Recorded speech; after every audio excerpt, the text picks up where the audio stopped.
Olá, Luan! Tudo bem? Estou eu aqui com essa iluminação forte.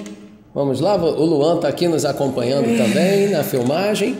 Nós agora vamos falar, Luan, sobre a história dos fogos de artifício. Sabe o que são fogos de artifício? São aqueles fogos que fazem... São os fogos de artifício. Os fogos de artifício, também chamados de foguetes pirotécnicos, são explosivos dotados de um pavio para iniciar a combustão.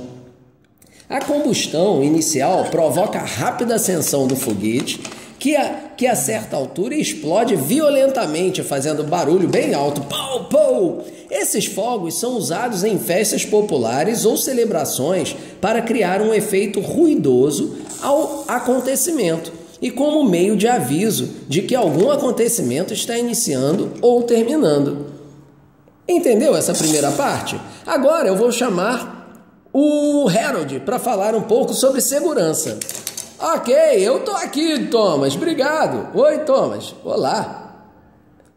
Eu vou falar, Luan, sobre a segurança. Uma atitude muito importante que devemos tomar como pais ou responsáveis é o de não deixar as crianças terem acesso aos materiais explosivos, colocando esse tipo de material fora do alcance delas, assim assegurando uma festa sem acidentes. Os perigos de explosivos são muito variados. São tão variados os perigos de explosivos, podem até levar à morte, caracterizando em queimaduras, lacerações e até mutilações. Os cuidados devem ser dobrados para que não ocorram acidentes. Esse é o intuito da segurança nos fogos de artifício. Embora seja tranquilo, usado corretamente, seja muito correto. Agora vamos chamar o James. Fala aí, James! Olá! Sou eu, o James. Estou aqui, gente. Eu vou falar para vocês sobre a produção. O Brasil é o segundo maior produtor mundial de fogos de artifício, atrás apenas da China, que é um país, né? Aqueles de olhinho puxado. O município de Santo Antônio do Monte, na região centro-oeste de Minas Gerais, é o maior polo de produção do país. Santo Antônio do Monte produz e desenvolve fogos de artifício desde as matérias-primas de base, executando vários processos produtivos, até o produto final. Santo Antônio é responsável por aproximadamente 98% da produção brasileira de fogos de artifícios. Caramba, é muito interessante, não é? Agora eu vou chamar o Diesel. Diesel, fala aí sobre a química. Ai, eu tô chateado, não tô muito afim de falar sobre química, mas vamos lá. Vou falar sobre a química dos fogos. Além de se valerem da luz e do calor do sol, os homens em seus primórdios utilizavam também o fogo. Embora não soubessem provocar fogo, os homens talvez tenham aproveitado incêndios acidentais provocados por raios ou por lava incandescente de algum vulcão. Aprenderam inicialmente a manter o fogo. Os guardiões do fogo vigiavam dia e noite esses incêndios acidentais, alimentando-os com gravetos, folhas e etc. Há 500 mil anos, o homem primitivo queimava madeira para conseguir luz e calor. O domínio do fogo, usar controladamente o fogo proveniente da combustão e queima, significou uma transformação profunda na vida dos homens. As transformações químicas que ocorrem no cozimento de alimentos, na produção de utensílios cerâmicos, de metais como ferro e ligas metálicas como bronze, só foram possíveis com a energia liberada nas combustões. Até o ano 1900, a madeira era a principal fonte de energia, o combustível gerador de calor e luz.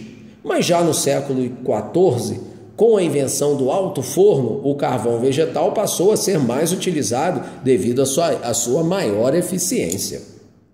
No século XVIII, James Watt construiu a primeira máquina a vapor e o carvão mineral passou a ser utilizado como combustível. Nas máquinas a vapor, utiliza-se combustível para aquecer água e assim gerar vapor d'água, o qual movimenta a máquina. Pode-se imaginar que o desenvolvimento industrial e o crescimento das cidades criavam a necessidade cada vez maior de energia e, consequentemente, de combustíveis que suprissem tal necessidade. Agora fala aí, Percy, um pouco. Ah, bom, eu continuo. Opa, caí.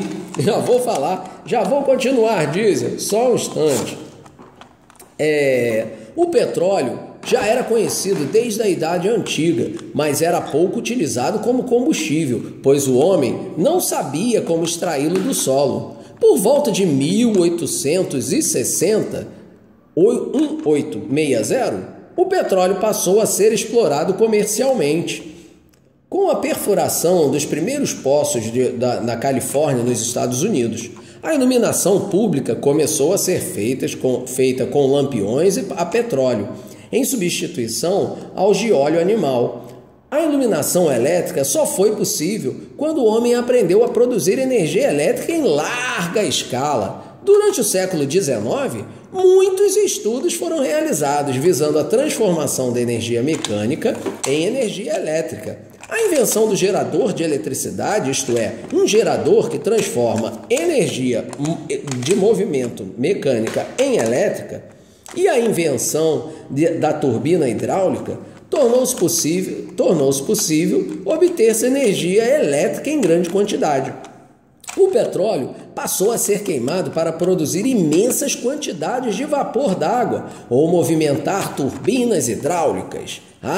Numa usina termoelétrica, por exemplo, o vapor movimenta uma turbina que, por sua vez, movimenta um gerador, ocorrendo a produção de energia elétrica. As usinas termoelétricas são responsáveis ainda hoje por cerca de 90% da energia elétrica fornecida a todo mundo. No Brasil, as usinas termoelétricas são responsáveis por cerca de 5% da energia elétrica. Olha só, hein? Nessas usinas são queimadas derivados do petróleo, gás natural, carvão ou ainda bagaço de cana-de-açúcar. Ao longo de sua história, o homem, utilizando o calor proveniente das reações de combustão para diversos fins, percebeu que materiais diferentes, quando queimados, fornecem diferentes quantidades de energia. Assim, ele substituiu a madeira pelo carvão vegetal, este pelo carvão mineral e todos esses pelo petróleo. Compare o poder calorífero de alguns combustíveis. Referência 6. Mas o que é uma reação de combustão? Isso eu vou chamar o Gordon para falar. Fala aí, Gordon. O que eu tenho que falar mesmo? Eu já esqueci. Você está meio perdido, hein, Gordon? Preste atenção aí nos estudos.